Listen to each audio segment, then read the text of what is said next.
नमस्कार, आज की बात में आपका स्वागत है। सोमवार से पार्लियामेंट का मॉनसून सेशन शुरू हो रहा है। मंगलवार को एनडीए संसदीय दल की मीटिंग बुलाई गई है। प्रधानमंत्री नरेंद्र मोदी एनडीए के सांसदों को संबोधित करेंगे। मॉनसून सत्र में सरकार डीलिमिटेशन बिल पेश कर सकती है और जिस तरह की तैयारी है उससे यह संकेत मिल रहे हैं कि सरकार इस बिल के समर्थन में 2/3 सांसदों का समर्थन जुटा भी लेगी। इसलिए इंडिया अलायंस में अभी से खलबली है। पी चिदंबरम ने कह दिया कि उन्हें उम्मीद है कि शरद पवार की एनसीपी और डीएमके जैसी पार्टियां अपने स्टैंड पर कायम रहेंगी। जैसे पिछले सत्र में इस बिल का उन्होंने विरोध किया था, उसी तरह इस बार भी सरकार के वो प्रेशर में नहीं आएंगी। लेकिन थोड़ी ही देर के बाद शरद पवार की बेटी सुप्रिया सुले ने कह दिया कि वैसे तो अभी बिल सामने नहीं आया है, इसलिए बिल पर बात करना बेकार है, लेकिन अगर सरकार यह वादा करे कि डिलिमिटेशन के बाद हर राज्य की लोकसभा सीटों की संख्या 50% बढ़ाई जाएगी, तो इस बिल को समर्थन करने में कोई बुराई नहीं है। सुप्रिया सुले के इस बयान का क्या मतलब है? एकनाथ शिंदे ने एनसीपी के रुख का स्वागत क्यों किया? क्या कल रात जयंत पाटिल की मुख्यमंत्री देवेंद्र फडणवीस के साथ मीटिंग के बाद एनसीपी का रुख बदला? इस मीटिंग में और कौन कौन था? क्या शरद पवार अब पाला बदलने वाले हैं? अगर सरकार डिलिमिटेशन बिल लाई तो सरकार 360 सांसदों के सपोर्ट का जुगाड़ कैसे करेगी? सरकार की स्ट्रैटेजी क्या है? यह सब मैं आपको बताऊंगा, लेकिन सबसे पहले आपको बताता हूं डिलिमिटेशन बिल की चर्चा कैसे शुरू हुई। असल में पूर्व गृह मंत्री पी चिदंबरम ने कल देर रात एक ट्वीट किया। इसमें चिदंबरम ने दावा किया कि मोदी सरकार मॉनसून सत्र में परिसीमन बिल को एक बार फिर पेश करने की तैयारी कर रही है, इसलिए विपक्ष को सावधान और एकजुट रहने की जरूरत है। चूंकि डिलिमिटेशन बिल संविधान संशोधन बिल होगा, इसे पास कराने के लिए 2/3 सांसदों के सपोर्ट की जरूरत होगी। पार्लियामेंट के पिछले सत्र में 2/3 सांसदों का समर्थन नहीं मिल पाया था, इसलिए यह बिल गिर गया था। लेकिन पी चिदंबरम का दावा है कि तृणमूल कांग्रेस और उद्धव ठाकरे की शिवसेना को तोड़कर सरकार 26 सांसदों के समर्थन का इंतजाम तो कर चुकी है। इनके अलावा भी विरोधी दलों के कुछ और एमपीज भी सरकार के साथ जा सकते हैं। चिदंबरम को लगता है कि अब सरकार की नजर शरद पवार की पार्टी और डीएमके पर है। चिदंबरम ने कहा कि उन्हें उम्मीद है कि एनसीपी और डीएमके के नेता सरकार की बदनीयती को समझेंगे और इस बिल का विरोध करने के अपने फैसले पर कायम रहेंगे। चिदंबरम ने कहा कि सरकार महिला आरक्षण की आड़ में दरअसल डिलिमिटेशन कराना चाहती है, जबकि हकीकत यह है कि संसद और विधानसभाओं में महिलाओं के 33% आरक्षण का 106वां संविधान संशोधन बिल पास हो चुका है, इसलिए नया संविधान संशोधन बिल लाने की कोई जरूरत नहीं है। लेकिन सवाल यह है कि सरकार 2/3 मतलब 360 सांसदों के सपोर्ट का इंतजाम कैसे करेगी? पी चिदंबरम ने डीएमके और एनसीपी को अपने स्टैंड पर कायम रहने को कहा, लेकिन सुप्रिया सुले ने आज जो जवाब दिया उससे इंडिया अलायंस के नेताओं की टेंशन और बढ़ गई होगी। सुप्रिया सुले ने बड़े साफ साफ शब्दों में यह नहीं कहा कि एनसीपी डिलिमिटेशन बिल का विरोध करेगी।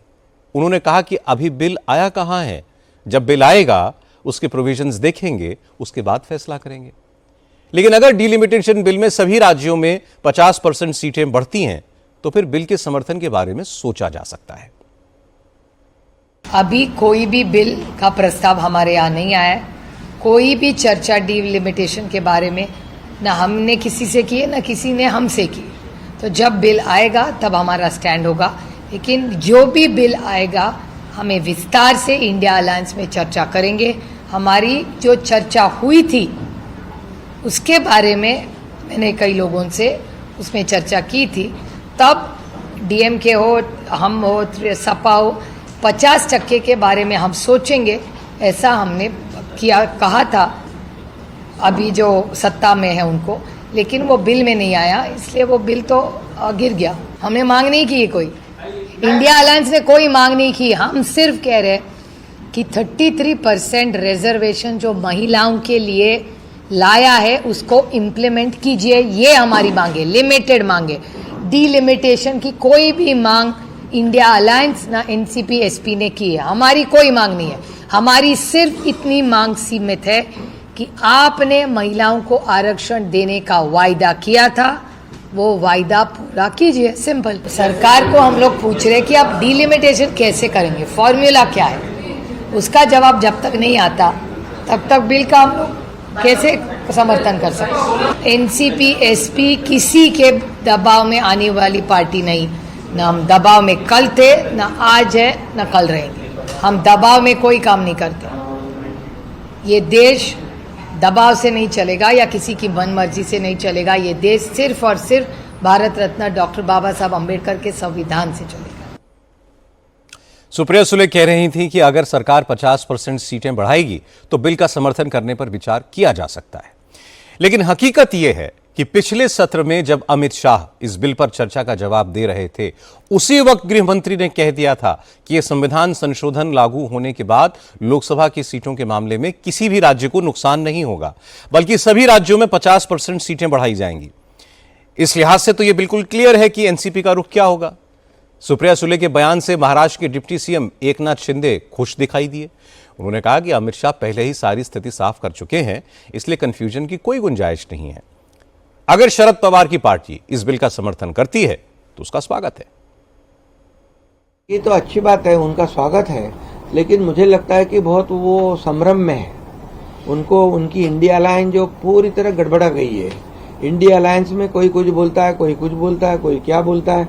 परसों बोला हुआ आज फिर उनको प्रेस कॉन्फ्रेंस लेनी पड़ती है। पिछले समय तो ये 50% वाला मामला था ही।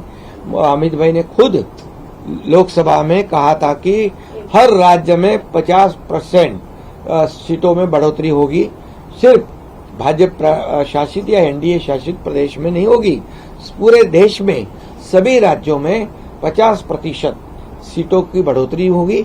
ये खुद अमित भाई ने कहा है। तो ये कहां से नया मामला उठा के लाए, ये कारण ढूंढ रहे हैं।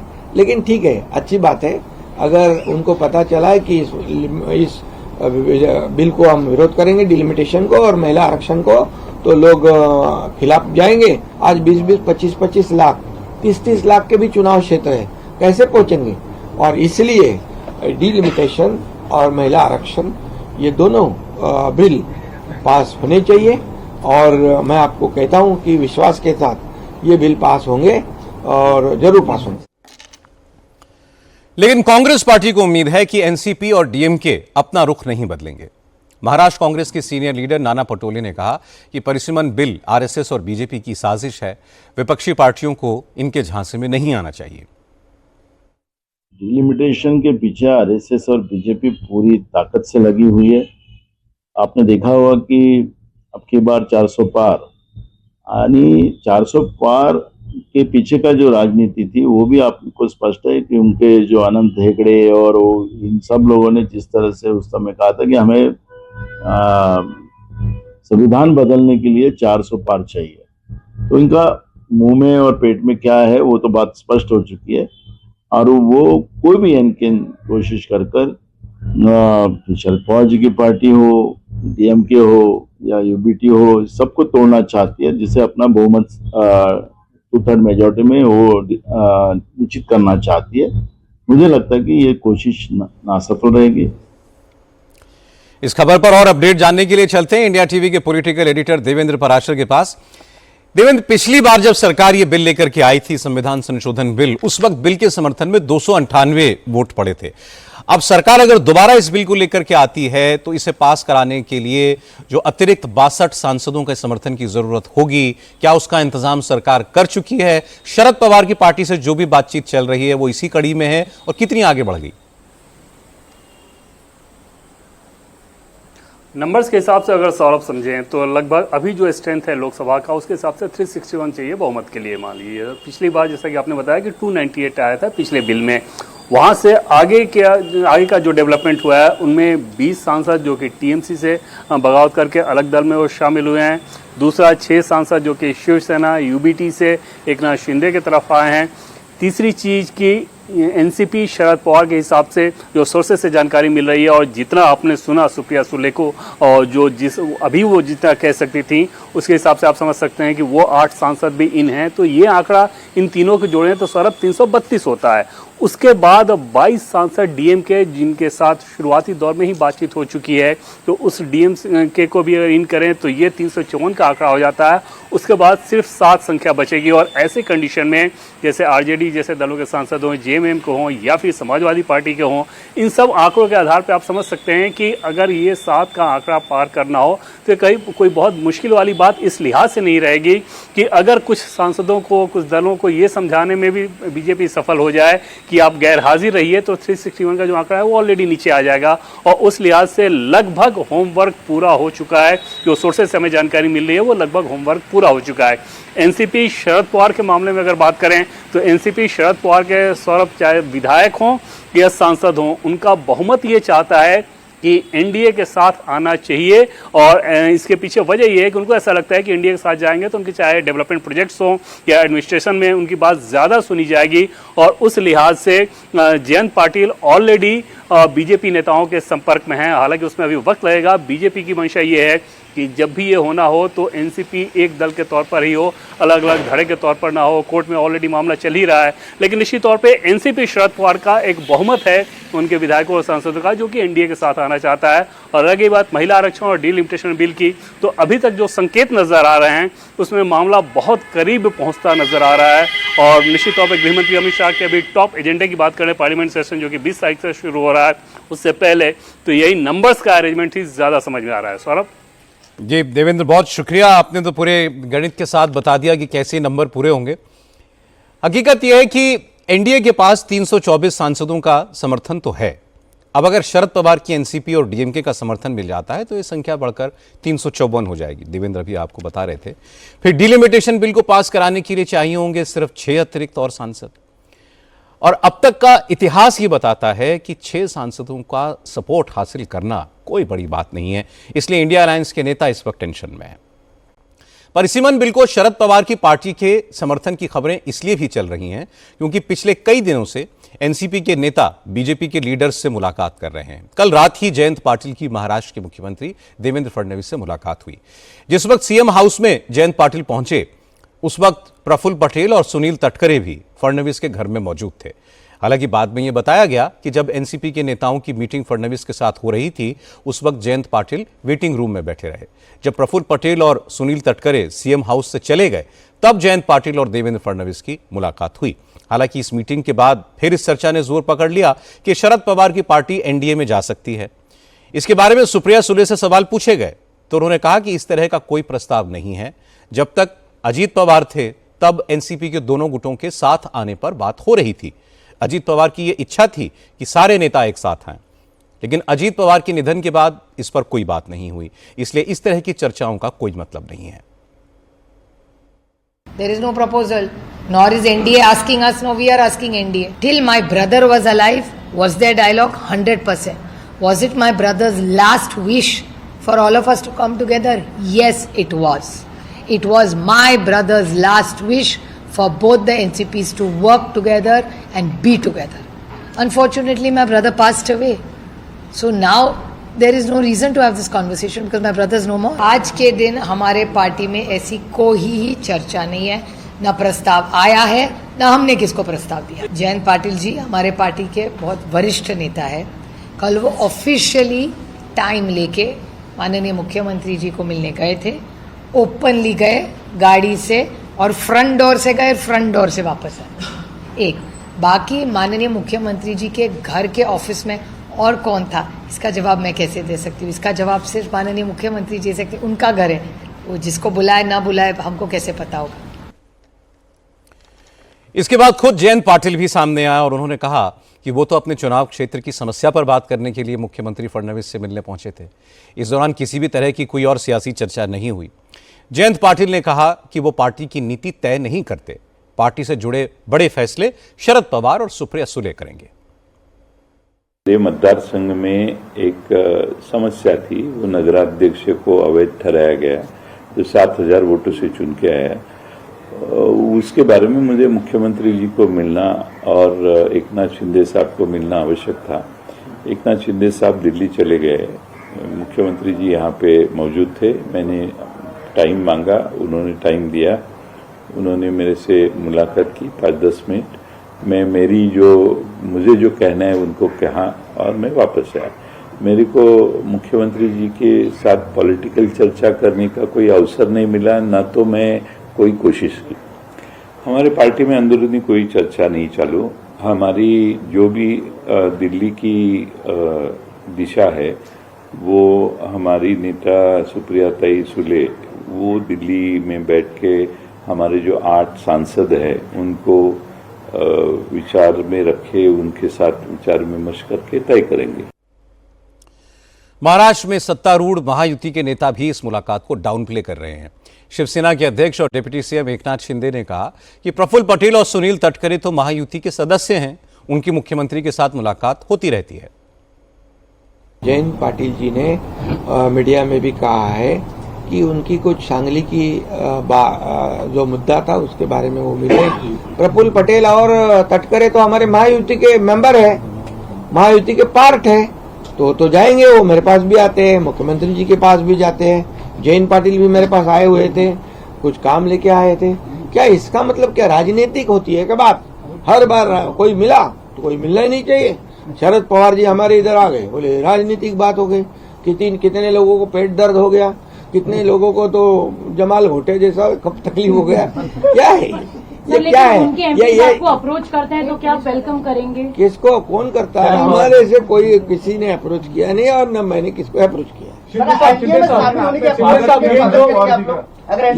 देखिए एनडीए के हम लोग पार्ट है, एनडीए के हम बहुत ही विश्वसनीय घटक पक्ष है शिवसेना, जो पिछले कई सालों से साथ में है। लेकिन एनडीए में किसको लेना या जोड़ना, ये अधिकार किसका है? ये हमारे आदरणीय देश के प्रधानमंत्री नरेंद्र मोदी जी का है, हमारे गृह मंत्री अमित भाई का है। तो ये जो लोग हैं उसके ऊपर निर्णय लेंगे।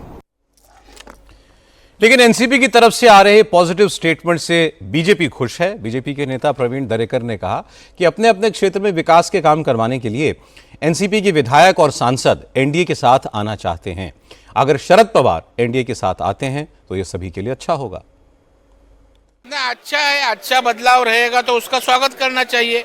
डिलिमिटेशन का एक अच्छा बिल संविधान के अनुरूप जो आ रहा है, अगर उसको समर्थन देंगे तो उसका स्वागत ही होगा। मुझे लगता है देश के सभी पार्टियों ने राजनीति के अलावा समर्थन देने की आवश्यकता है।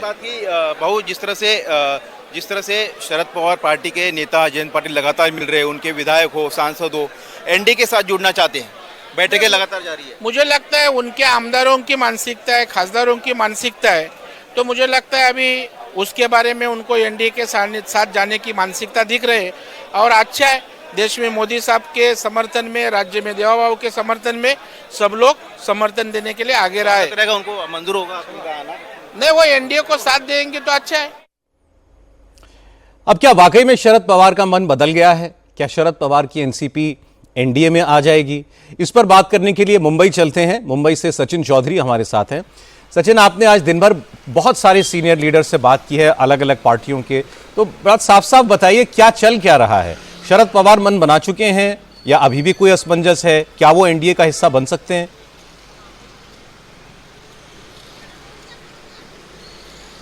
देखिए सौरव, जो सूत्र हमें बता रहे हैं कि शरद पवार के एनसीपी, चाहे उनके सांसद हो या फिर उनके विधायक हो, ये एनडीए के साथ जाएंगे और एनडीए के साथ शामिल होने को लेकर जो प्रक्रिया है, बातचीत का दौर जो है वो शुरू हो चुका है। अब किसको क्या मिलेगा, राज्य में क्या हिस्सा होगा, केंद्र में क्या हिस्सा होगा, इसको लेकर बातचीत और बैठकों का दौर जारी है। जयंत पाटिल इसकी अगुवाई कर रहे हैं और 10 जो विधायक है महाराष्ट्र में एनसीपी शरद पवार पार्टी के, उसमें से रोहित पवार एक छोड़कर बाकी 9 जो विधायक है वो अपना मन बना चुके हैं। लगातार उनका दबाव है कि वो एनडीए के साथ जाए, बीजेपी के साथ जाए, सत्ता में रहना उनका ज़रूरी है। यही बात जो है सांसदों की है। 8 सांसद है उसमें से 6 सांसद जो है वो शरद पवार पार्टी को एनडीए में शामिल कराना चाहते हैं। वो चाहते हैं कि बीजेपी के साथ जाए और सांसद और विधायकों ने सीधे सीधे शरद पवार और पार्टी नेतृत्व को बता दिया है कि वो जल्द से जल्द फैसला ले। अगर वो फैसला नहीं लेंगे तो विधायक और सांसद अपना फैसला ले लेंगे।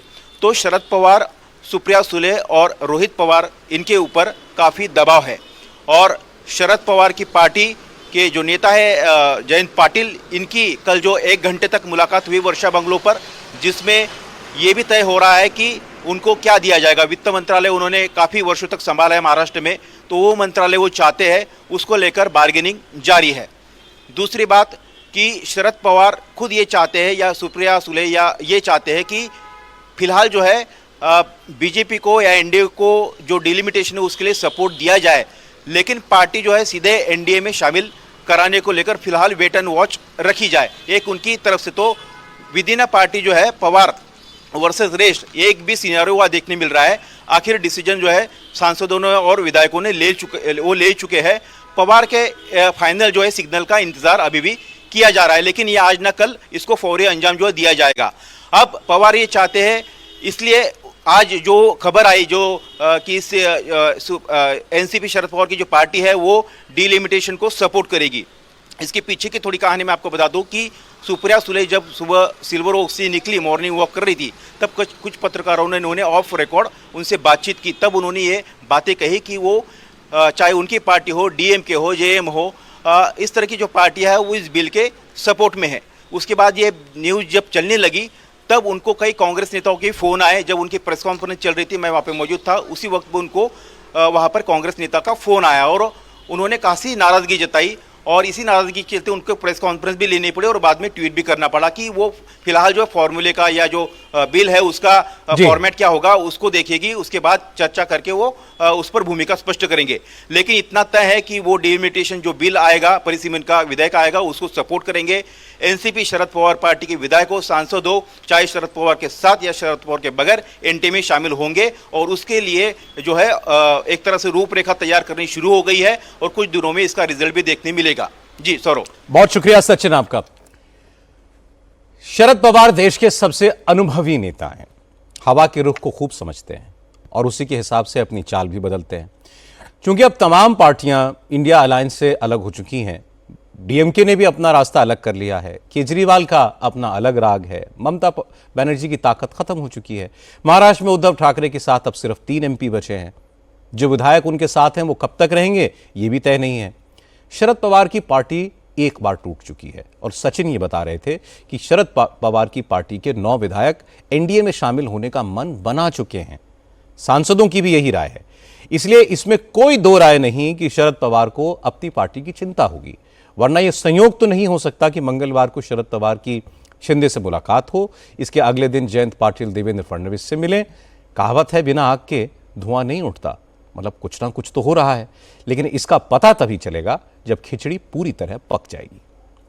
महाराष्ट्र में शरद पवार की पार्टी का भविष्य क्या होगा, इसकी तस्वीर कुछ दिनों में साफ होगी, लेकिन पश्चिम बंगाल में ममता बनर्जी की पार्टी धीरे धीरे उनके हाथ से निकल रही है।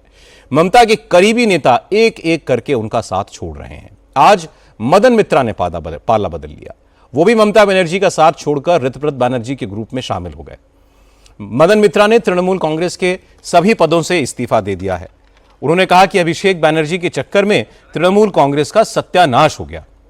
ममता बनर्जी ने भतीजे अभिषेक बनर्जी के मोह में पार्टी को बर्बाद कर दिया। मदन मित्रा ने कहा कि उन्होंने ममता बनर्जी से कहा था कि कुछ दिनों तक अभिषेक बनर्जी को साइडलाइन कर दें, क्योंकि उनकी वजह से पार्टी डूब रही है, लेकिन ममता बनर्जी को पार्टी का डूबना मंजूर हुआ, अभिषेक को छोड़ना नहीं। ममता बनर्जी हम लोग का सबका लीडर थे, अभी भी है, उनका फोटो मेरा दिल में है। लेकिन हम लोग अभिषेक बनर्जी को बताए थे कि आप कुछ दिन के लिए आप छोड़ दीजिए, 6 महीने छोड़ दीजिए, 1 साल छोड़ दीजिए, हम लोग को पार्टी तो बनाने दीजिए और उसका बाद आप आके अपना सीट ले लीजिए। लेकिन उन्होंने इनकार कर दिया। उन्होंने बोला नहीं, हम पार्टी नहीं छोड़ेंगे। पार्टी डूब जा रहा है, नाव डूब गया है, करोड़ों आदमी मर रहे हैं, फिर भी एक आदमी के लिए पार्टी ये मान नहीं पड़ा कि नहीं, सबको मरने दीजिए लेकिन अभिषेक को बचाना है। ये बड़ी दुख की बात है। पार्टी सबके लिए है, सबका है, लेकिन खाली अभिषेक के लिए पार्टी। ममता जी को पास मेरा हाथ जोड़ करके अनुरोध है, चलिए, ये मैराथन है, चलते चलते रोड पर तो मुलाकात होगा, चलिए दिखा जाए कौन सा घोड़ा आगे बढ़े। आपने पार्टी के कौन कौन से पोस्ट से रिजाइन किया है दादा? जितना पोस्ट था मेरा पिताजी का दिया, मदन मित्र नाम लिखा पड़ा, बस। और छोड़कर एमएलए जो है ना, ये सही है, हम तृणमूल का एमएलए है, लेकिन तृणमूल का हम एमएलए नहीं, बल्कि हम बंगाल की एमएलए है, मेंबर ऑफ लेजिस्लेटिव असेंबली। लेकिन ममता बनर्जी के करीबी नेता दावा कर रहे हैं कि अभिषेक बनर्जी का नाम तो बहाना है। हकीकत यह है कि मदन मित्रा ईडी से डर गए हैं, इसलिए मजबूरी में उन्होंने पाला बदल लिया। दरअसल कल ही ईडी ने मदन मित्रा की वाइफ और 2 बेटों को समन देकर पूछताछ के लिए बुलाया है। ईडी मदन मित्रा के परिवार को नगर पालिका नियुक्ति घोटाले के मामले में पूछताछ करना चाहती है। ईडी की जांच में नगर पालिका नियुक्ति घोटाले में अभी तक करीब 250 करोड़ रुपए की गड़बड़ी की बात सामने आई है। पिछले ही महीने ईडी ने मदन मित्रा के घर समेत कोलकाता और आसपास के उनके कुल 7 ठिकानों पर रेड की थी। इसी मामले में पूर्व मंत्री सुजीत बोस को पुलिस पहले गिरफ्तार कर चुकी है। इसलिए ममता बनर्जी के समर्थक कह रहे हैं कि मदन मित्रा को भी अपनी फैमिली मेंबर्स की गिरफ्तारी का डर था, इसलिए ईडी से बचने के लिए वो बीजेपी के इशारे पर ऋतुव्रत बनर्जी के साथ चले गए। लेकिन मदन मित्रा दावा कर रहे हैं कि वो इस्तीफा देने का मन पहले ही बना चुके थे। ये संयोग है कि वो इस्तीफे का ऐलान करते इससे पहले ईडी ने उनके परिवार को समन भेज दिया। ये जो तकदीर नतीजा, ये किसी को नहीं मालूम कब क्या होगा। तो हम जब मानते हैं जो होते हैं ऊपर वाला चाहते हैं, तो ऊपर वाला चाहते थे कि आज हम ज्वाइन करें और कल बीवी जाए, तो क्या करेगा। लेकिन बात यह है कि ये तृणमूल कांग्रेस इन लोगों के साथ मिलकर हम कुछ फायदा नहीं मांगते हैं। बीबी बेटा को बुलाए हैं, वो लोग जाएंगे, पूरा से पूरा मदद करेंगे, कोऑपरेट करेंगे। उससे पॉलिटिक्स का क्या है। ममता बनर्जी ने कहा कि उन्हें कल ही यह खबर मिल गई थी कि ईडी ने मदन मित्रा के परिवार को बुलाया है। वो तभी समझ गई थी कि मदन मित्रा भी उनका साथ छोड़ेंगे। ममता बनर्जी ने कहा कि जो लोग पार्टी छोड़ने के लिए अभिषेक बनर्जी को बहाना बना रहे हैं, उन्हें अभिषेक से सीखना चाहिए। ममता ने कहा कि अभिषेक बनर्जी को केंद्रीय जांच एजेंसियां कई साल से परेशान कर रही हैं, लेकिन उसने हार नहीं मानी। ममता ने कहा कि अभिषेक को बहाना बनाकर पार्टी छोड़ने वाले नेता दरअसल डरपोक हैं। उन्हें ऐसा नेता नहीं चाहिए, लड़ने के लिए वो अकेले ही काफी हैं। বিজেপির কোড়ে জ্বালা দুলছে, কি আর বলবো। সেটিং কোম্পানিতে নাম লেখান, তা নাহলে গাড়ি নিয়ে এসছি জেলে যান। ভয় পেয়ে না তো আপনার ছেলেকে অ্যারেস্ট করবো, আপনার মেয়েকে অ্যারেস্ট করবো, আপনার পরিবারকে অ্যারেস্ট করবো। যেমন একজন আজও চলে গেছে, আমার কোনো দুঃখ নেই, কারণ সে আমায় কালকেই মেসেজ দিয়ে বলেছিল যে আমার পরিবারের সকলকে সামন দিয়েছে ইডি। তখনই আমি বুঝে গেছিলাম, তখনই তার কোনো পজিশন ছিল না, কারণ পজিশন তখনই আমরা তাকে সরিয়ে দিয়েছিলাম সব ক্ষমতা থেকে। কাজে মিথ্যে কথা বলে চাতুরি করার কেউ চেষ্টা করবেন না। যাদের যেতে হয় যান, যা পড়ে থাকবে সেটাই আমার সোনার খনি। আমি 2004-এ একা থাকলে যদি নতুন করে শুরু করতে পারি, 1997-তে যদি নতুন করে শুরু করতে পারি, 2026-এও নতুন করে শুরু করার ক্ষমতা রাখি। ममता बनर्जी कह रही थीं कि ये नेता पुलिस से डर रहे हैं, पुलिस के डर से बीजेपी की गोद में खेल रहे हैं। इन लोगों को अपने परिवार वालों के जेल जाने का डर है। आज एक नेता पार्टी छोड़कर चला गया। ममता ने कहा कि कल ही उन्होंने मुझे मैसेज दिया था कि ईडी ने उनके परिवार को बुलाया है, तभी वो समझ गई थी कि वो पार्टी छोड़ने वाले हैं, इसीलिए उन्होंने उनको सभी पदों से हटा दिया। ममता बनर्जी ने कहा कि जिसे जहां जाना है चला जाए, लेकिन झूठ बोलकर चालाकी दिखाने की कोशिश ना करे। ममता बनर्जी ने कहा कि अब जो नेता पार्टी में रह जाएंगे वही उनके असली सोना है। वो 1997 से अकेली लड़ी, 2024 में अकेली लड़ी, 2026 में भी वो नए तरीके से अपनी सियासी लड़ाई शुरू कर सकती हैं। पार्टी छोड़ने वाले नेताओं से ममता बनर्जी की नाराजगी समझी जा सकती है। कल तक यही नेता ममता और अभिषेक बनर्जी के सामने दंडवत रहते थे, लेकिन सत्ता जाने के 2 महीने के अंदर अंदर इन लोगों ने ममता बनर्जी को छोड़ दिया। मुसीबत के वक्त ममता को छोड़ने वाले नेताओं में मदन मित्रा कोई अकेले नहीं है। अनुव्रत मंडल भी अब ऋतुव्रत बनर्जी के गुट में चले गए। अनुव्रत मंडल को भी ममता बनर्जी का बड़ा करीबी नेता माना जाता था। हालांकि पिछले कुछ साल में उनके संबंध तल्ख हुए। 2023 में ममता ने अनुव्रत मंडल को बीरभूम में पार्टी अध्यक्ष पद से हटा दिया था। फिर 2025 में कोर कमेटी से भी उनको बाहर कर दिया गया। अब ऋतुव्रत बैनर्जी के साथ जाने के बाद अनुव्रत मंडल कह रहे हैं कि उन्हें पहले ही मालूम था कि तृणमूल कांग्रेस चुनाव हारने वाली है। अनुव्रत मंडल ने कहा कि पार्टी में सारा काम आईपैक के इशारे पर हो रहा था और ये एजेंसी पैसे लेकर काम कर रही थी। आप छोड़ता है हम तृणमूल है, हम किंतु तृणमूल, लेकिन ममता बनर्जी के साथ तो आप छोड़ दिए। तो ममता बनर्जी के पास जिज्ञेस करिए कहने छोड़ दिया। हमको जिला प्रेसिडेंट कैसे सोच क्या हटा दिया। 24 से मेरा नाम नहीं है, वोट हुआ, मेरा छवि नहीं है, वोट हुआ, 23 से वोट हुआ, कहने एबारे 26 से हमको छोड़ दिया जिला प्रेसिडेंट। लेकिन जब आप जेल पे थे तब भी ममता बनर्जी तो आप ही के नाम पे बोलता है, 24 में बोलता है, 23 में बोलता है, 26 से कैसे छोड़ दिया जिला प्रेसिडेंट। क्या दोष है हमारा, क्या दोष है। तो इसके बारे में ममता बनर्जी के साथ कोई बातचीत नहीं हुई? निश्चय। तो उन्होंने क्या कहा? हम बोला ये भूल करछे, बहुत बार बोला ये भूल, हाँ बहुत गलत करता है। बोला ये भूल हो चाहे आईपैक को छोड़ दो, आईपैक को इमीडिएटली छोड़ दो, नहीं तुम्हारा क्षति हो जाएगा। ये दलाल है, मानता नहीं रही। आईपैक तो टाका तुलता है, पैसा लेता है, बहुत पैसा लिया। अनुव्रत मंडल को दबंग नेता माना जाता है, इसलिए उनके अपने साथ आने से ऋतुव्रत बैनर्जी बहुत खुश हैं। उन्होंने अनुव्रत मंडल की तुलना पुर्तगाली सुपरस्टार फुटबॉलर क्रिस्टियानो रोनाल्डो से की। वो क्या बोल रहे हैं मुझे मालूम नहीं है। कलेक्टिव इधर है, कलेक्टिव का लड़ाई हम लोग लड़ रहे हैं। वो क्या बोले सुने भी नहीं है। हम लोग कलेक्टिव का मोनोलॉग के खिलाफ जो डायलॉग का लड़ाई, उधर मोनोलॉग है और इधर डायलॉग है। अनुव्रत मंडल तो हमारा बीरभूम जिला का प्रेसिडेंट चुने गए हैं। बहुत मैं बोला ना, रोनाल्डो 9 R9 है, R9 जैसा परफॉर्मर है बॉक्स के अंदर। 2 महीने पहले तक कोई ये कल्पना भी नहीं कर सकता था कि ममता की पार्टी ऐसे बिखरेगी, लेकिन राजनीति में वक्त बदलते देर नहीं लगती। तृणमूल कांग्रेस इसका सबसे ताजा उदाहरण है। अब बात करते हैं पंजाब की। आज कांग्रेस हाईकमान ने चरणजीत सिंह चन्नी को साफ साफ लफ्जों में बता दिया कि वो कुछ भी करें लेकिन पार्टी उनके प्रेशर में नहीं आएगी। पंजाब में नेतृत्व परिवर्तन नहीं होगा। आज पंजाब कांग्रेस के प्रभारी भूपेश बघेल ने फिर कहा कि नेतृत्व बदलना कोई गुड्डे गुड़िया का खेल नहीं है। मतलब साफ है, पंजाब में अमरिंदर सिंह राजा वड़िंग प्रदेश अध्यक्ष बने रहेंगे। चरणजीत चन्नी राहुल गांधी से मिलकर अपनी बात रखना चाहते थे, लेकिन राहुल गांधी ने उन्हें मुलाकात का वक्त तक नहीं दिया। पार्टी हाईकमान ने पंजाब में कांग्रेस विधायक दल के नेता प्रताप सिंह बाजवा को आज दिल्ली बुलाया। उनकी केसी वेणुगोपाल के साथ लंबी मीटिंग हुई।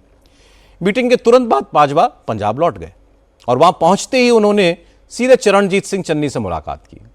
पार्टी हाईकमान का मैसेज चन्नी को दिया। हालांकि चन्नी के सपोर्टर्स ने आज भी अपना कैंपेन जारी रखा। जब बाजवा को दिल्ली बुलाया गया तो चन्नी के सपोर्टर्स ने पंजाब के कई शहरों में बड़े बड़े पोस्टर लगाए। इनमें लिखा था साडा पंजाब चन्नी दे नाल, यानी सारा पंजाब चन्नी के साथ है।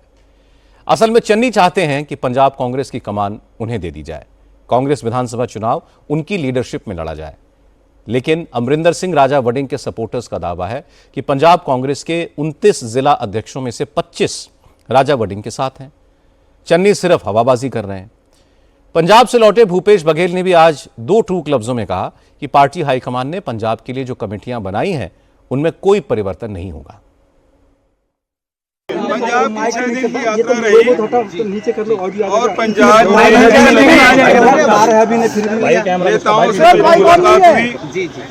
पीसीसी में भी बैठ के हुई, ऑडियो नहीं आ रहा है। फिर ब्रेकफास्ट, लंच, डिनर भी पार्टी हुई। सबसे बात मैंने की है और उसके बाद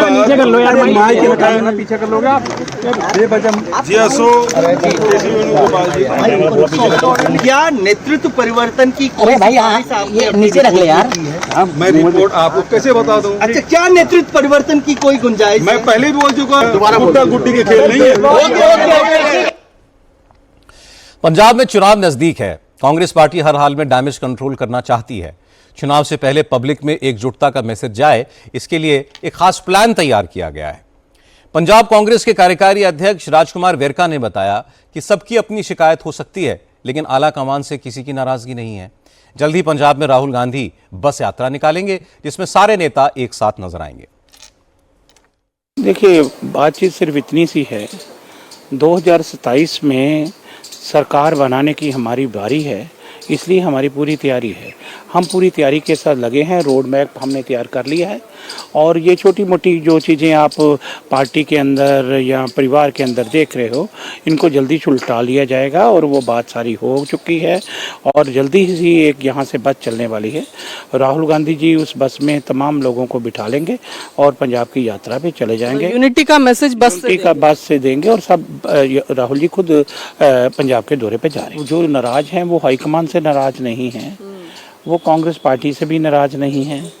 मैंने आपको कहा, पसंद नापसंद की बातें होती है, किसी को कोई चीज़ पसंद आती है, किसी को नहीं आती और हमारा हाईकमान, हमारा पेरेंट्स बॉडी है, वो आपस में बैठ के मन मुटाव जो भी हैं वो दूर कर रहा है और मैंने आपको कहा कि बड़ी जल्दी ही ये जो बादल है छट जाएंगे और एक साथ अच्छे मौसम में हम सब आगे बढ़ेंगे। पंजाब कांग्रेस में क्या हो रहा है, क्या चन्नी वाकई अब और खुली बगावत करेंगे? बात करने के लिए चलते हैं इंडिया टीवी की संवाददाता विजय लक्ष्मी के पास। विजय, अब क्या जानकारी है आपके पास? पंजाब में कांग्रेस कैसे डैमेज कंट्रोल करेगी और चन्नी आगे क्या करेंगे? देखिए सौरभ, बड़ी कंफ्यूजन की स्थिति इस समय कांग्रेस में लग रही है, दिल्ली से लेकर चंडीगढ़ तक। हालांकि भूपेश बघेल ने दो टूक शब्दों में आज कह दिया कि गुड्डे गुड़ियों का खेल नहीं है और कोई नेतृत्व परिवर्तन नहीं होने जा रहा है। कांग्रेस की तरफ से तमाम दलीलें दी गई, लेकिन हमारे सूत्र बता रहे हैं कि पुनर्विचार कि किस तरह का डैमेज इस पूरी सिचुएशन से होगा, उसको लेकर के कांग्रेस आला कमान जो है अभी भी कड़ी नज़र एक तरीके से पूरे घटनाक्रम पर बनाए हुआ है। तो यानी पिक्चर अभी खत्म नहीं हुई है। अगले 24 से 48 घंटे में कुछ डेवलपमेंट ज़रूर और देखने को इस स्टोरी पर हमें मिल सकता है। चरणजीत सिंह चन्नी को अभी किसी तरह का आला कमान से ना तो कोई संदेश आया कि आप आइए, हम आपसे मिलना चाहते हैं, या उनका कोई फीडबैक या उनसे किसी तरह की कोई बातचीत अभी कांग्रेस आला कमान के द्वारा नहीं की गई है। लेकिन कांग्रेस आला कमान चीज़ों को देख टटोल ज़रूर रहा है कि क्या जिस पुनर्विचार का दबाव उसके ऊपर बनाया जा रहा है वो पुनर्विचार पर विचार होना चाहिए या नहीं होना चाहिए, और अगर नहीं होता है तो उस सिचुएशन में किस तरह का डैमेज या डैमेज कंट्रोल पार्टी को करना चाहिए। ये तमाम चीज़ों पर कांग्रेस आला कमान जो है इस पर जो है चर्चा विचार विमर्श जो है वो चल रहा है। अगले 24 से 48 घंटे में कुछ ऐसा होगा जिससे क्लैरिटी कांग्रेस आला कमान की तरफ से दी जाएगी कि कांग्रेस आला कमान आखिर क्या करने जा रहा है, क्योंकि जो नाराज खेमा है या जो चन्नी का खेमा है उसके लिए भी कोई प्रपोजल कांग्रेस की तरफ से ज़रूर उस गुट को, उस खेमे को दिया जाएगा कि ये प्रपोजल है जो कांग्रेस आला कमान चाहते हैं कि पंजाब में अपनाया जाए। अब वो प्रपोजल में जो मौजूदा डायनेमिक्स हैं उसके साथ ही आगे बढ़ने का कोई नया प्रपोजल आएगा या फिर बदल करके कोई प्रपोजल कांग्रेस आला कमान रखेगा, इसको लेकर के अभी कुछ भी कहना जो है अभी मुझे लगता है थोड़ा प्रीमेच्योर होगा, क्योंकि अभी चीज़ें और बातें जो हैं होंगी, लेकिन इस पूरे घटनाक्रम पर अभी कुछ और डेवलपमेंट होगा और मुझे लगता है आने वाले 1 या 2 दिन में इसको लेकर के और क्लैरिटी होगी कि चन्नी खेमे के लिए कांग्रेस आला कमान का क्या प्रपोजल है। और फिर उसके बाद अगर वो प्रपोजल चन्नी को एक्सेप्टेड है या उनके खेमे को एक्सेप्टेड है, उसके बाद फिर देखना होगा कि आगे दूसरा खेमा किस तरह की रणनीति अपने लिए बनाता है। विजय लक्ष्मी, बहुत धन्यवाद आपका।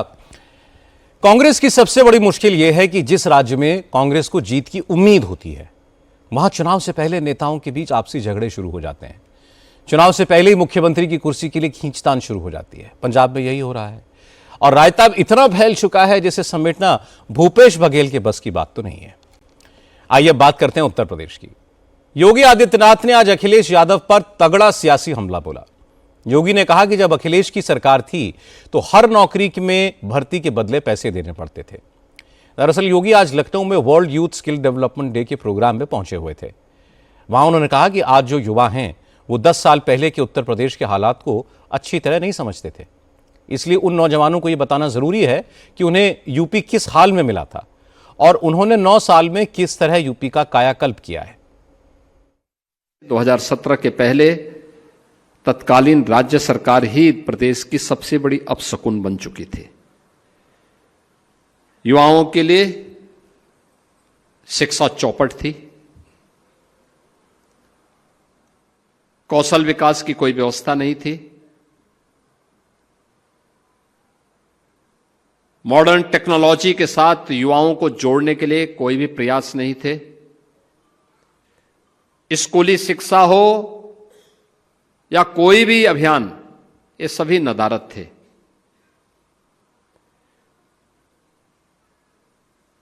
असुरक्षा का वातावरण था,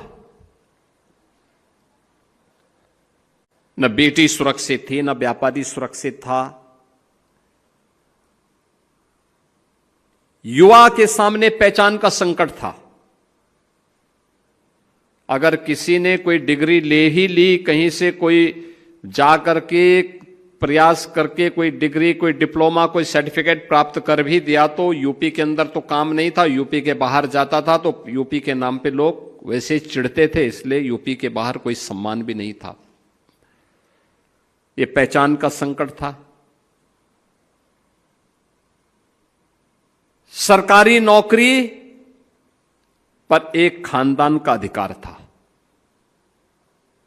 या तो नौकरी निकलती नहीं थी, नौकरी निकल गई तो चाचा भतीजे की जोड़ी वसूली के लिए भी निकल पड़ती थी और बिना पैसे के कुछ काम होता नहीं था। यूपी में अगले साल चुनाव होना है, लेकिन योगी अभी से इलेक्शन मोड में आ चुके हैं। हर जिले में जा रहे हैं, विकास की योजनाओं का ऐलान कर रहे हैं, पब्लिक मीटिंग्स करते हैं और समाजवादी पार्टी पर हमले करते हैं। दूसरी तरफ समाजवादी पार्टी और कांग्रेस के नेता चुनाव करीब आने तक का इंतजार कर रहे हैं। योगी और समाजवादी पार्टी के नेताओं में यही फर्क है और इसका असर ग्राउंड पर दिखता है। अब बात पाकिस्तान की। पाकिस्तान ऑक्यूपाइड कश्मीर ने अब पाकिस्तान के खिलाफ खुली बगावत का ऐलान कर दिया है। पीओके की जॉइंट अवामी एक्शन कमेटी ने कहा है कि अगर उनकी बुनियादी मांगी पूरी नहीं होती तो पीओके में चुनाव नहीं होने देंगे। पुलिस थानों का, सरकारी दफ्तरों का बॉयकॉट करेंगे। जॉइंट अवामी एक्शन कमेटी ने एक बार फिर पीओके की आवाम से राजधानी मुजफ्फराबाद तक लॉन्ग मार्च निकालने की कॉल दी है, जिसके बाद पूरे पाकिस्तान ऑक्यूपाइड कश्मीर से हजारों की तादाद में लोग मुजफ्फराबाद की तरफ बढ़ रहे हैं। रावलाकोट, मीरपुर, कोटली और बाग समेत पीओके के सभी जिलों से लोग मुजफ्फराबाद की ओर कूच कर चुके हैं। उनका काफिला रात में भी आगे बढ़ रहा है। इस लॉन्ग मार्च में बड़ी तादाद में महिलाएं भी हैं। लोग खुलकर पीओके की आजादी के नारे लगा रहे हैं।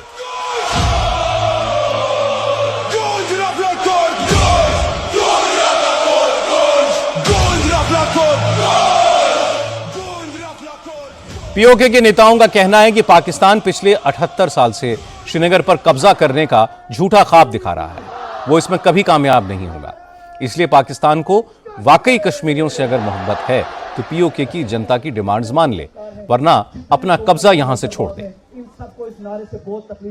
78 साल जैसा कि ये चूरन बेचा गया कि हम श्रीनगर को आजाद करवाएंगे, पुत्र है चूरन पुराना हो गया। 78 साल श्रीनगर की ट्रक नहीं पत्ती मगर लाई रखा। श्रीनगर की छोड़ दो, आजाद कश्मीर की तरफ भी तवज्जो दो, जिसकी तुसा आजाद आने हो असा ते कौन आने सा ये आजादी है। लोगो आटा मंगया ता कोली, बिजली मंगी ता कोली, पानी मंगया ता कोली, हुक्मरानी मंगी ता कोली। पीओके की जॉइंट अवामी एक्शन कमेटी पिछले 1.5 महीने से आंदोलन कर रही है।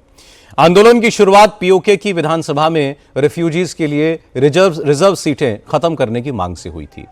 आंदोलन शुरू होते ही पाकिस्तान की शाहबाज हुकूमत ने जॉइंट एक्शन कमेटी पर बैन लगा दिया। कमेटी के नेताओं को भगोड़ा घोषित करके उनको गिरफ्तार करने की मुहिम छेड़ दी। इससे पीओके की आवाम का गुस्सा और भड़क गया। लोगों ने सरकार का विरोध तेज कर दिया तो शहबाज हुकूमत ने पीओके में इस प्रोटेस्ट को कुचलने के लिए सेना भेज दी। सैकड़ों लोग मारे गए।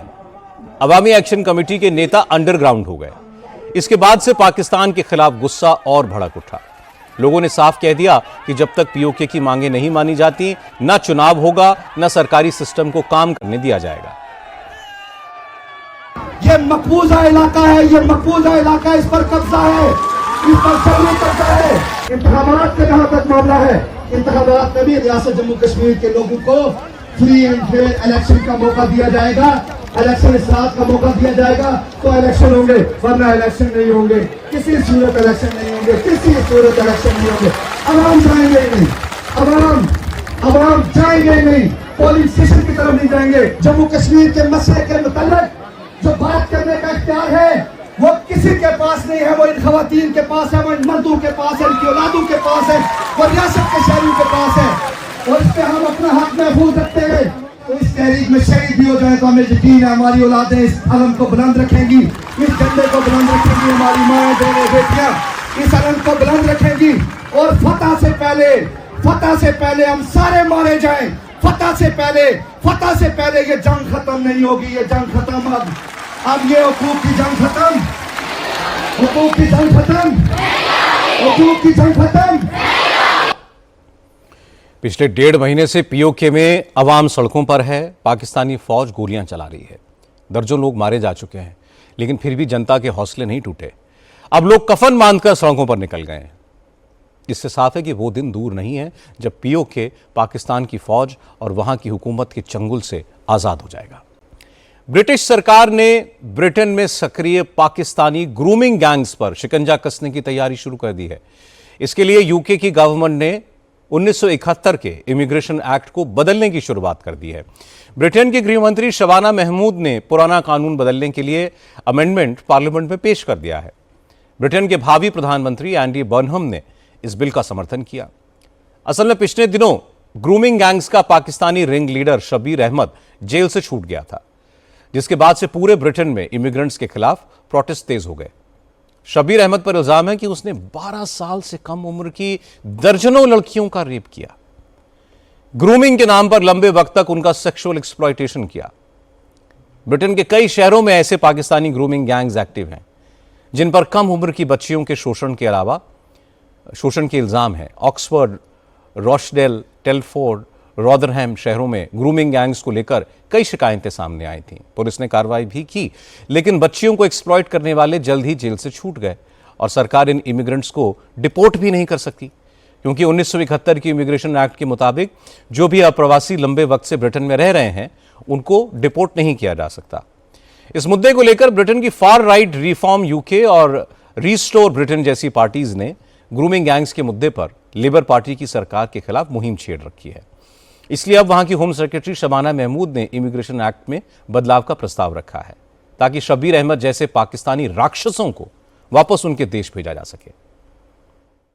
Let me say to the Shadow Home Secretary, firstly, he knows that the issues in relation to Shabir Ahmed and his deportation from this country are exactly the same as his government faced when they were in power. There is both a legal challenge as well as a practical one. I will be dealing with the legal issues later today, Mr. Speaker, when we have our debate on the immigration bill, and the government's work on the practical hurdles to deportation continues between myself and the Foreign Secretary and others in government as well. And let me just say to him on releases from prisons, it is his government that allowed the situation in our prisons to get to a dangerous level. We all but ran out of prison places under his government, and under this government we will never run out of prison places again.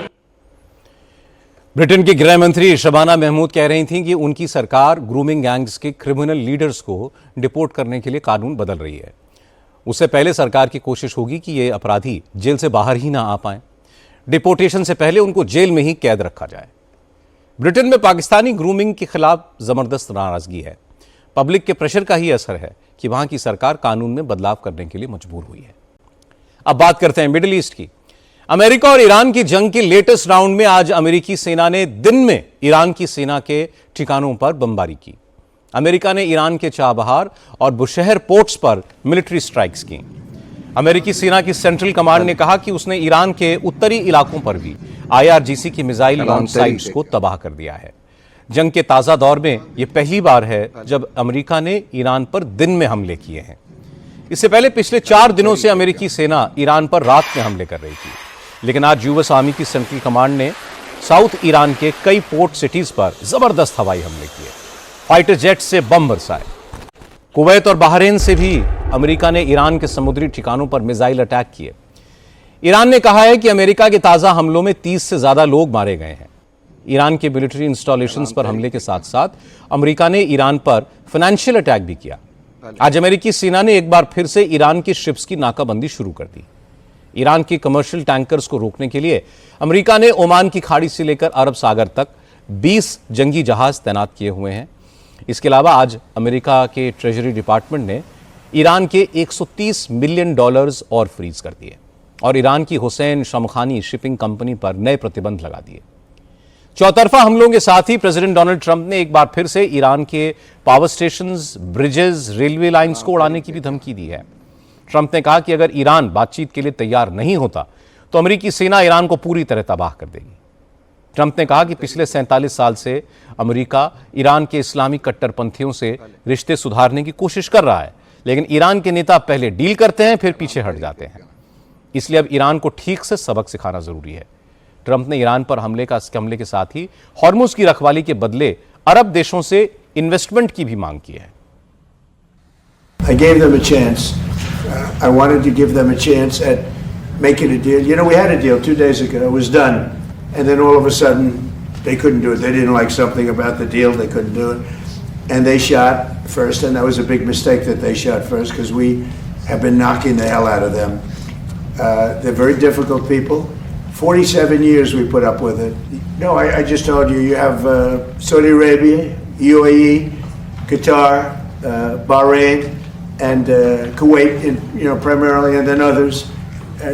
I spoke to all of them, and they would love to invest more money in the United States at record amounts, and that would be very acceptable. And this way, there's no fee. I don't like the concept of a fee, but at the same time, it's not fair that we're protecting this strait for the entire world, for China and everyone. I don't mind protecting it for China. I don't mind protecting it for anybody, but it's unfair that we're not in somehow compensated. And we've been doing this for many years.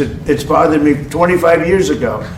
It bothered me. During my first term, I was doing things like you have to invest in the United States. But by doing it that way, there's no fee. They're investing and they're getting a return on their money, and it's good. But they're going to be making massive investments into the United States, and I like that much better. President Donald Trump कह रहे थे कि वो ईरानियों पर बिल्कुल भी भरोसा नहीं कर सकते क्योंकि डील होने के 2 दिन बाद ईरान के नेता पलट जाते हैं। ट्रंप ने कहा कि समझौता ईरान ने तोड़ा, पहला हमला ईरान ने किया, अब अमेरिका उनको सबक सिखा कर रहेगा। ट्रंप ने यह भी कहा कि हॉर्मुज की निगरानी करके अमेरिका मिडिल ईस्ट के देशों के साथ साथ चीन पर भी एहसान कर रहा है। इसके बदले में मिडिल ईस्ट के देश अमेरिका में भारी इन्वेस्टमेंट करेंगे। ट्रंप की धमकी के जवाब में ईरान ने भी मिडिल ईस्ट में अमेरिका की मिलिट्री बेसिस को मिसाइलों और कामिकाजे ड्रोन से टारगेट किया। आज ईरान की इस्लामी रेवोल्यूशनरी गार्ड ने कुवैत, बहरीन और जॉर्डन में अमेरिका के मल्टीपल टारगेट्स को निशाना बनाया। बहरीन में ईरान ने अमेरिकी सेना की 5th फ्लीट के command and control infrastructure, warehouse और फ्यूल टैंक्स पर ड्रोन से हमला किया, जिससे अमेरिकी अड्डे को काफी नुकसान पहुंचा है। जॉर्डन में ईरान ने अल अजराक और किंग फैजल एयरबेस को टारगेट किया। अमेरिका के F-15, F-16, F-35 fighter jets यहीं पर तैनात रहते हैं। ईरान ने अमेरिका के कई सैनिक अड्डों को तबाह करने का दावा किया। वहीं कुवैत में ईरान ने अमेरिकी सेना की middle east main logistics and support centre Meena Abdullah पर जबरदस्त हमला किया। ईरान ने दावा किया कि उसके हमले से अमेरिकी बेस का सैटेलाइट कम्युनिकेशन इंफ्रास्ट्रक्चर तबाह हो गया है। उसकी रडार्स को काफी नुकसान पहुंचा है। मीना अब्दुल्ला में तैनात अमेरिका के पेट्रियट एयर डिफेंस सिस्टम और हिमास रॉकेट लॉन्चर्स को भी नुकसान पहुंचा है। इसके साथ ही ईरान ने अमेरिका के साथ हुए समझौते से पूरी तरह अलग होने का ऐलान किया। ईरान के deputy foreign minister Kazim Gharibabadi ने कहा कि अब अमेरिका से कोई बात नहीं होगी।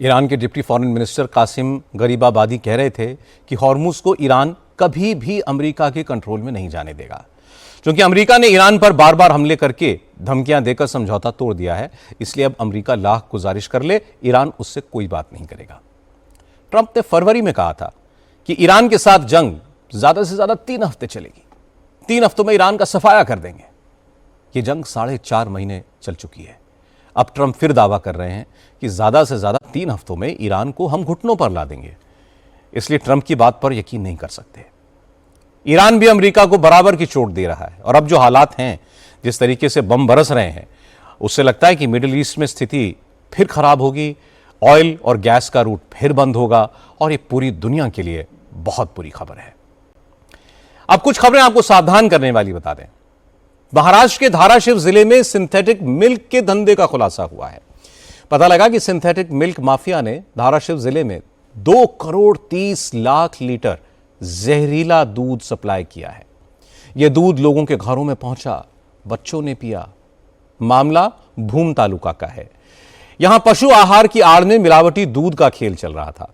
एफडीए और पुलिस को इसके बारे में भनक लगी तो रेड की गई और मौके से भारी मात्रा में सिंथेटिक दूध बनाने का सामान मिला। जब एफडीए ने यहां रजिस्टर चेक किए तो अफसरों के होश ही उड़ गए। बिक्री रजिस्टर से पता लगा कि पिछले 6 महीनों में इन लोगों ने 2,30,000 किलो खराब क्वालिटी का मिल्क पाउडर यूज किया। इससे 23 लाख लीटर से ज्यादा सिंथेटिक दूध बनाया गया, जिसकी कीमत 9 करोड़ 20 लाख रुपए से ज्यादा है। दूध की फैट और क्वालिटी को मेंटेन करने के लिए इसमें chemical, detergent powder, palm oil सब कुछ मिलाया जाता था। पता लगा कि यह गिरोह असली दूध में 10% सिंथेटिक मिल्क मिलाता था, यानी 100 लीटर दूध में 10 लीटर सिंथेटिक मिल्क की मिलावट की जाती थी। इससे ना तो दूध के स्वाद में ज्यादा फर्क पड़ता था, ना मिल्क फैट में कोई कमी आती थी। सेल रजिस्टर से पता लगा कि यह गिरोह 23 करोड़ लीटर सिंथेटिक दूध बेच चुका है। मतलब इस दूध में करीब 2 करोड़ 30 लाख लीटर सिंथेटिक दूध मिलाया गया है। परेशान करने वाली बात यह भी है कि यह सिर्फ 6 महीने का डेटा है। यह गोरखधंधा तो कई सालों से चल रहा था। मतलब मिलावटी दूध का आंकड़ा बहुत ज्यादा है। अब पुलिस ने इस गिरोह के 7 लोगों के खिलाफ एफआईआर रजिस्टर की है। उनकी तलाश हो रही है। तर एक हेमंत कॉर्पोरेशन म्हणून आहे, त्यांच्याकडून घेतलेली आहे पावडर त्यांनी, आणि ते 1 जानेवारी 2026 पासून त्यांनी 98,18,000ची पावडर खरेदी केलेली आपल्याला तपासामध्ये निष्पन्न झालेला आहे चालू वर्षामध्ये। आणि इथं काही लोकांना पण ते विकलेलं निष्पन्न होत आहे। त्याच्यामध्ये एवढा आपला तपास आहे झालेला। 2024-25 मध्ये जवळजवळ 1,98,00,000ची आहे आणि 2025-26 मध्ये 4,69,00,000 त्यांनी खरेदी केलेली आहे पावडर। धाराशिव के पुलिस इंस्पेक्टर श्री गणेश कानगुड़े बता रहे थे कि बाला साहेब गोडके नाम का एक शख्स ये पूरा रैकेट चला रहा था। उन्होंने नकली मिल्क पाउडर हेमंत कॉर्पोरेशन से खरीदा और जांच में पता चला है कि 1 जनवरी 2026 तक 98 लाख से ज्यादा पाउडर खरीदा गया। 98 लाख से ज्यादा का 2024-25 में 1 करोड़ 98 लाख, 25-26 में 4 करोड़ 69 लाख रुपए का पाउडर खरीदा गया। लेकिन अभी तक यह साफ नहीं है कि पूरे पाउडर का इस्तेमाल सिंथेटिक दूध बनाने में किया गया या इसका कुछ हिस्सा ही मिलाया गया। गुजरात से भी इसी तरीके की खबर आई। मेहसाना जिले में आज 7,000 किलो से ज्यादा मिलावटी जीरा बरामद किया गया। खराब क्वालिटी के जीरे को सिंथेटिक रंगों से रंग कर बाजार में बेचा जा रहा था। मेहसाना के ऊंझा से फूड डिपार्टमेंट के लोगों ने जब जहरीले जीरे की फैक्ट्री पर रेड की तो यहां डिलीवरी करने के लिए जीरे को 74 बोरियों में भरकर रखा गया था। एक एक बोरी में 80 से 100 किलो जीरा रखा था। मेहसाना एसओजी को रिया इंडस्ट्रीज में नकली जीरा बनाने का इनपुट मिला था। खबर मिलने के बाद फैक्ट्री पर छापा मारा गया। मिलावटी जीरा और इसे बनाने वाला सामान जब्त किया गया। फैक्ट्री के मालिक राजेश पटेल को गिरफ्तार कर लिया गया है। पुलिस ने बताया कि नकली जीरे को असली बनाने के लिए खतरनाक केमिकल्स और कलर्स से ऐसा बनाया जाता था। जीरे पर असली जैसा रंग आ जाए इसलिए गोंद और गुड़ का शीरा मिलाया जाता था। फिर रोटरी मिक्सर के जरिए सब कुछ मिक्स कर दिया जाता था। नकली जीरा तैयार होते ही इसे बाजार में सप्लाई कर दिया जाता था। फूड एंड सेफ्टी डिपार्टमेंट की टीम ने नकली जीरे के सैंपल जांच के लिए भेजे हैं और पता चला है कि 6 महीने से नकली जीरा बनाने का गोरख धंधा चल रहा था। पुलिस अब यह पता कर रही है कि इस पूरे नेटवर्क में कितने लोग थे और कहां-कहां यह नकली जीरा सप्लाई किया गया। राजेश भाई परसोत्तम भाई करके है, उनका ये पूरा सेटअप है और वहाँ पे पुलिस ने रेड करके अलग अलग प्रकार के केमिकल्स 74 बोरे ये जो जीरू है वो जीरा का भूसा, साथ में पीले रंग का, सफ़ेद रंग के और गोंद का पाउडर, ऐसे अलग अलग पाउडर जो केमिकल्स है वो भी वहाँ से पकड़े गए हैं। और इसको अलग अलग केमिकल्स जो यूज़ नहीं हो सकते उन सब में इसको इस पे काम करके इसको बाहर बेचा जाता है। हमारे संवाददाता निर्णय कपूर ऊंझा की उस फैक्ट्री में पहुंचे जहां पर जहरीला जीरा तैयार किया जा रहा था। आप निर्णय की रिपोर्ट देखेंगे तो आप समझ पाएंगे कि सब्जी का स्वाद बढ़ाने वाले जीरे में किस तरह जहर मिलाया जाता था। ये देखिए, आपको यहाँ पे मैं दिखाता हूँ। ये जो जीरा अगर आप देखेंगे यहाँ पे अगर, तो ये देखने में बिल्कुल आपको ओरिजिनल जीरा लगेगा और ये जो है लेकिन ओरिजिनल है नहीं। ये वेस्ट मटेरियल जो होता है, जो जीरे की फसल होती है उसमें से जो वेस्ट मटेरियल निकलता है उसको यहाँ पे जो व्यापारी हैं वो ले आया करते थे और बाद में आप देखिए कैसे इसे इस तरह का ओरिजिनल शेप दिया जाता था। जीरा जो है बिल्कुल देखने में ऐसे ही कलर का होता है, इसे ओरिजिनल शेप कैसे दिया जाता था ये आपको दिखाता हूँ। यहाँ देखिए, इधर आइए, ये है ग्रीन कलर का केमिकल कलर, ये ग्रीन रंग का।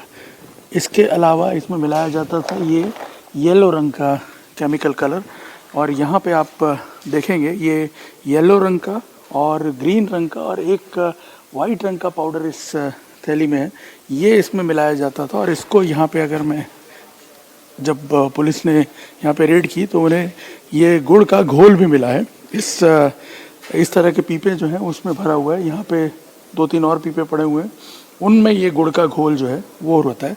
ये सारा मिला करके फिर ये जो रोटरी मिक्सर्स हैं इनके अंदर इसे डाला जाता है। फिर आपको देखने को भी मिलेगा ये अलग अलग कलर मिला करके जो प्रोसेस में से बाहर आता है जब, तब आप देख सकते हैं ये अलग अलग, ये थोड़ा सा ग्रीनिश टोन है, इसमें थोड़ा कम ग्रीन कलर मिलाया जाता है और उसका एक प्रपोर्शन होता है इन सारे केमिकल्स का। ये उस प्रपोर्शन में मिला करके और उसके बाद फिर जब इसे पूरी तरह तैयार किया जाता है तब ये इस फॉर्म में निकल करके आता है। हैरानी की बात यह है कि ऊंझा का जो जीरा है और सौंफ है उसे हाल ही में जीआई टैग मिला है।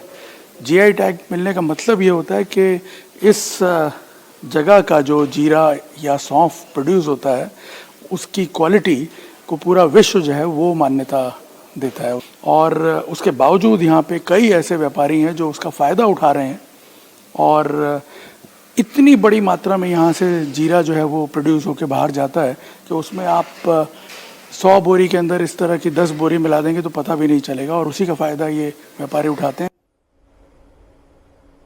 आज 7,000 किलो से ज़्यादा नकली जीरा पकड़ा गया। कुछ दिन पहले मेहसाना से 26,000 किलो जहरीली सौंफ पकड़ी गई थी।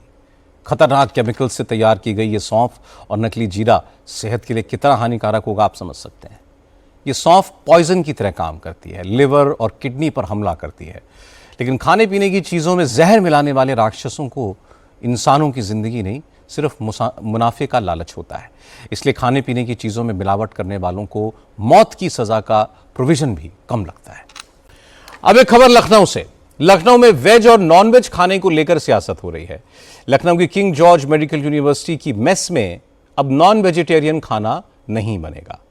हॉस्टल में रहने वाले 7,000 से ज्यादा स्टूडेंट्स को खाने में शाकाहारी खाना खिलाया जाएगा। केजीएमयू प्रशासन ने सभी मेस में नॉनवेज पकाने पर रोक लगा दी है। असल में कुछ दिन पहले यूपी की गवर्नर आनंदीबेन पटेल केजीएमयू आई थीं। उन्होंने नॉनवेज खाने और हाइजीन को लेकर सवाल खड़े किए। इसके बाद केजीएमयू एडमिनिस्ट्रेशन ने सभी मेस में नॉनवेज बनाने पर रोक लगा दी।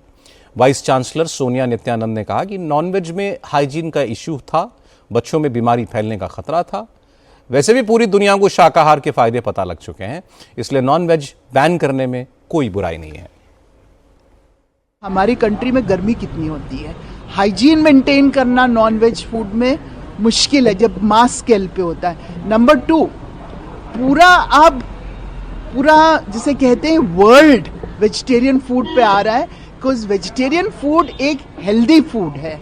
इससे जो संभावना होती है for having gastrointestinal cancer, specially colonic cancers, आप देखते होंगे कि बहुत कम होती है। तो पूरा वर्ल्ड अब वेजिटेरियन फूड पे आ रहा है। तो ये सुझाव और ये उनकी जो सजेशन है ये बहुत ही पॉजिटिव है स्टूडेंट्स के लिए। जो हेल्दी चीज़ जब अपने कंट्री में अवेलेबल है तो हम अनहेल्दी चीज़ क्यों खाएं। मेस में नॉनवेज खाना बनाने पर रोक लगी तो स्टूडेंट्स ने मिला जुला रिएक्शन दिया। कुछ स्टूडेंट्स ने इसे ठीक कहा, मेस में सफाई का मुद्दा उठाया। कुछ ने इस फैसले का विरोध किया और कहा कि नॉनवेज तो प्रोटीन का एक बड़ा सोर्स है, सबको इसकी जरूरत है। अगर हाइजीन की प्रॉब्लम थी तो बैन लगाने की बजाय साफ सफाई पर ध्यान देते। जो मेन इशू है मैम हाइजीन का लेके, सबसे पहले उसे फॉलो करना चाहिए। अगर वो फॉलो होता है तब नॉनवेज देना चाहिए, नहीं तो अथॉरिटी ने सही डिसीजन नहीं लिया आई थिंक, क्योंकि वैसे भी हम लोग मतलब ऐसा तो कुछ है नहीं कि खाने को नहीं मिल रहा है, but hygiene is the issue ना। तो हाइजीन अगर मेंटेन कर रहे हैं हम तो हम नॉनवेज देना चाहिए। दिक्कत तो नहीं कह सकते, अब नहीं मिल रहा है तो अब क्या कर सकते हैं मैम। वैसे प्रोटीन इंटेक्ट हमारा थोड़ा कम हो जाएगा, अब पनीर से ही काम चलाना पड़ेगा। कुछ लोग साउथ से आए हैं, कुछ लोग नॉर्थ ईस्ट से आए हैं, तो उनका भी प्रेफरेंस रखना चाहिए, क्योंकि वो लोग नॉनवेज अगर खाते हैं तो जिनको खाना है उनके लिए रखें, जिनको नहीं खाना उनके लिए वेज ऑप्शन रखें।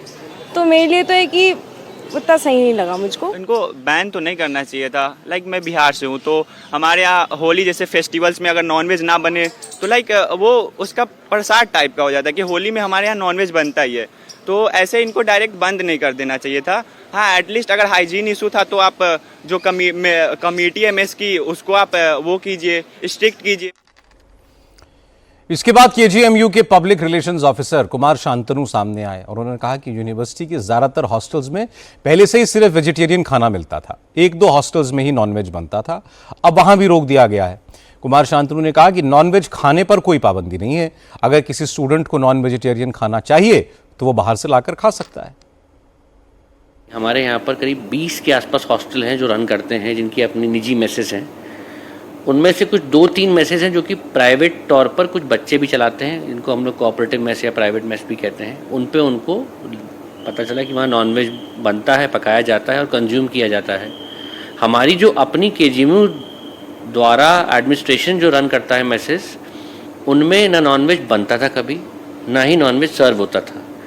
एंड रेस्ट एंश्योर्ड कि जो बचे हुए 2-3 मैसेज में उन्होंने ये पाया है और ये बात की जानकारी प्रशासन को भी है और पाया है, तो उनको भी स्ट्रिक्ट ऑर्डर से दे दिए गए हैं कि भाई एटलीस्ट जो कैंपस के अंदर चलने वाली मैसेज है वहाँ पर नॉनवेज ना पकाया जाए ना सर्व किया जाए। अगर कुछ उनको कंज्यूम करना है तो वो फ्री हैं अपनी चीज़ों को लाने के लिए, मंगाने के लिए, या वो अपने निजी स्तर पे कुछ करना चाहें तो वो कर सकते हैं। बट मेस के द्वारा एडमिनिस्ट्रेशन की ये डिसीजन हुआ है कि मेस के थ्रू उनको प्रोवाइड नहीं हो पाएगा। केजीएमयू एडमिनिस्ट्रेशन के फैसले पर पॉलिटिक्स हुई। यूपी कांग्रेस के प्रभारी हैं राजेंद्र पाल गौतम, उन्होंने इसे तुगलकी फरमान बताया। उन्होंने कहा कि कोई क्या खाएगा, क्या पिएगा, क्या ये भी अब सरकार कंट्रोल करेगी। ये तो एकदम से विदाउट एप्लीकेशन ऑफ माइंड एक मूर्खतापूर्ण निर्णय नज़र आता है, क्योंकि किसको क्या खाना है ये तय करने का अधिकार किसी और को नहीं है। ये व्यक्ति की खुद की आज़ादी और स्वतंत्रता है, कौन क्या खाना पसंद करता है। हाँ, इतना ज़रूर है कि अगर किसी चीज़ को खाने पे किसी दूसरे धर्म के लोगों को ठेस पहुंचती है और वो राष्ट्रीय स्तर पे अगर कोई तय हुआ कि इसका मतलब खाना नहीं होना चाहिए, तो वो एक अलग चीज़ है। अन्यथा कोई क्या खाए क्या ना खाए ये किसी सरकार को तय नहीं करना चाहिए। राजेंद्र पाल गौतम को भी जवाब मिला, बीजेपी के सांसद दिनेश शर्मा ने दिया। उन्होंने कहा कि इसमें सरकार का कोई लेना देना नहीं है। किसी यूनिवर्सिटी में मेस में क्या खाना बनेगा, बच्चे क्या खाएंगे, ये डिसाइड करने का अधिकार यूनिवर्सिटी की मैनेजमेंट को है। अलग अलग शैक्षिक संस्थानों की अलग अलग पॉलिसीज होती हैं और ये कोई हार्ड एंड फास्ट रूल नहीं होता कहीं भी कि आप यही भोजन बनाएंगे। तो अब ये तो उनका अधिकार भी है जो विश्वविद्यालय होते हैं कि वो बच्चों के लिए कैसा भोजन की व्यवस्था करें। अगर उनकी मैक्सिमम लोगों की संख्या किसी प्रकार की होती है जिस प्रकार के खाने की, तो कभी कभी जो विश्वविद्यालय या शैक्षिक संस्थान है उस तरह की सोच रखते हैं। मैं समझता हूँ इसको विवाद का विषय नहीं बनाना चाहिए।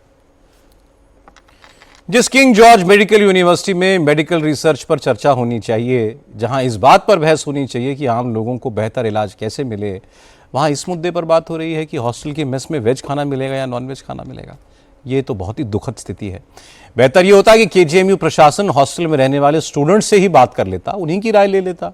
हाइजीन अगर मुद्दा है तो साफ सफाई का इंतजाम कर लेता। अब सीधे सीधे इस पर पाबंदी लगा देना ये ठीक नहीं है। किसको क्या खाना है ये उसकी इच्छा पर होना चाहिए। केजीएमयू के इस फैसले को ठीक नहीं कहा जा सकता। और बात वाराणसी की। काशी को ट्रैफिक जाम की प्रॉब्लम से मुक्ति मिलेगी और काशी का पुरातन स्वरूप भी नहीं बदलेगा। ऐसा प्लान प्रधानमंत्री नरेंद्र मोदी ने तैयार किया है। आज इस प्लान को कैबिनेट की मंजूरी भी मिल गई है। सरकार वरुणा नदी के किनारे 6 लेन बाय 4 लेन का एक एलिवेटेड कॉरिडोर बनाएगी। इस कॉरिडोर में flyover, ramps, loops, service roads सब होंगी। 43 किलोमीटर लंबा यह कॉरिडोर नमो घाट से शुरू होगा। वाराणसी हवाई अड्डा, Kashi railway station, Varanasi junction, Deendayal Upadhyay junction, Ramnagar port, हर जगह से यह कॉरिडोर गुजरेगा। काशी के हर इलाके से लोग मिनटों में गंगा के सभी घाटों तक पहुंच पाएंगे। 43 किलोमीटर लंबे कॉरिडोर को पूरा करने में करीब 11,000 करोड़ रुपए का खर्च आएगा और इसको 2029 तक पूरा करने का टारगेट रखा गया है। सबसे पहले खाई के पान बनारस वाला। आज अगर हम बनारस काशी को देखें, काशी में हर साल करीब 15 करोड़ टूरिस्ट आ रहे हैं काशी में। नेशनल, इंटरनेशनल, बहुत बड़ी संख्या है। तो काशी में इंफ्रास्ट्रक्चर का डेवलपमेंट का काम बहुत हुआ है।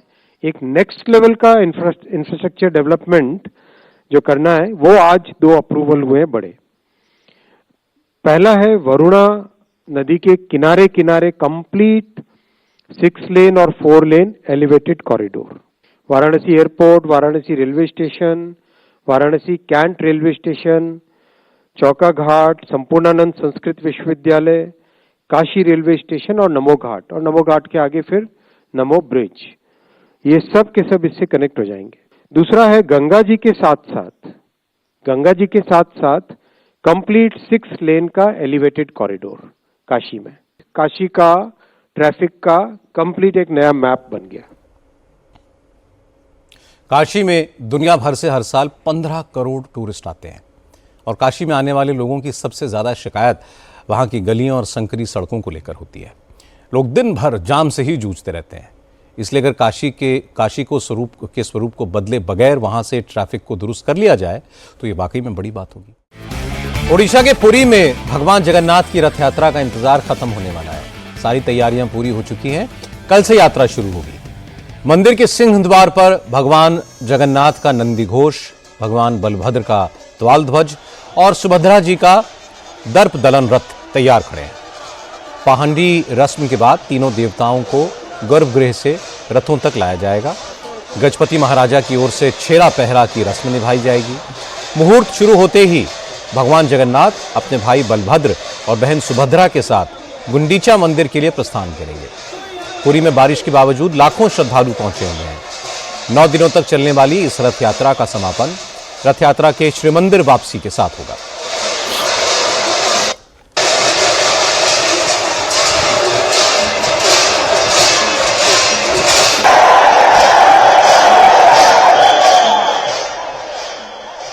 आखिर में एक नजर कल की बड़ी खबरों पर। कल सोनिया गांधी के घर पर कांग्रेस संसदीय दल की बैठक होगी और संसद के मानसून सत्र के लिए रणनीति बनाई जाएगी। आमरण अनशन पर बैठे सोनम वांगचुक की खराब होती सेहत को लेकर दायर पीआईएल पर दिल्ली हाईकोर्ट में कल सुनवाई होगी। कार्डिफ में इंग्लैंड और भारत के बीच दूसरा वनडे मुकाबला खेला जाएगा और पुरी में कल से भगवान जगन्नाथ की रथ यात्रा की शुरुआत होगी। आज की बात में इतना ही।